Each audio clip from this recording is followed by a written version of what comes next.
It's Thursday. Phil Lindemann with your Krystal 93 News at noon. A frantic 911 call yesterday afternoon forced evacuations at the Breckenridge Library. Summit Sheriff Jamie Fitzsimons. This was a report of a woman with a gun to her head in the bathroom in the basement of the South Branch Library. Police searched the library and found no one. Turned out that this was one of these what they call swatting calls, where someone calls in a fake, in progress violent call to elicit a SWAT response. That's where the swatting comes from. No leads on the caller. The person used a burner phone. 2 people were killed in a small plane crash on the Colorado-Utah border yesterday. That plane had just left the Grand Junction airport, headed for Tacoma, Washington. An exhausted hiker was rescued near Leadville early Tuesday after spending 24 hours in the cold. Lake County rescuers say the hiker lost the Continental Divide Trail near Mount Elbert and wallowed through 4 feet of snow for hours. They reached the hiker just before dawn.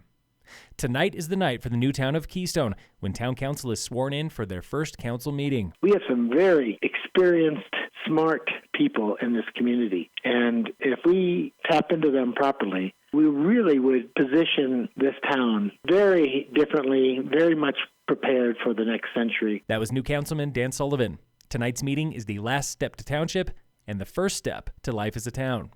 We've been reporting on Summit's shrinking nicotine tax. It was designed to shrink. That means it is working. But it also means less money for local towns. Silverthorne's grant funding for nonprofits shrank by $27,000 this year.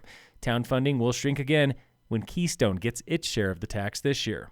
Colorado's the latest state cracking down on social media. A new bill would limit teenage social media use by requiring push notifications telling teens to power down. Sponsors of that bill say 3 hours of scrolling per day doubles the risk of poor mental health. Colorado was bottom 6 for job growth last year. We were the only western state to rank so low. Denver Post reports this is unusual. Colorado is often top 20. One possible explanation, the price of housing and rent here.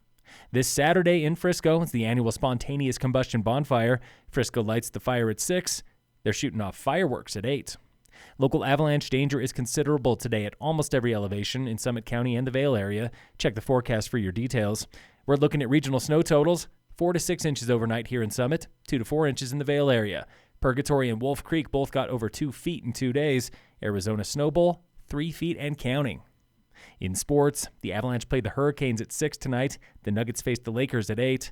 And in local sports, brought to you by Cassandra Schultz and Associates with American Family in Dillon, the Summit High Nordic ski team is home to your 2 best Nordic skiers in the state, Ella Hagen and Carter Niemkiewicz. Ella was first yesterday at the home race at Gold Run Nordic. Carter took second. Today, the Tigers alpine ski team's out at Beaver Creek for slalom, the final slalom of the season. Girls swimming and diving has the opening day of the state meet in Thornton. Phil Lindemann, Krystal 93 News.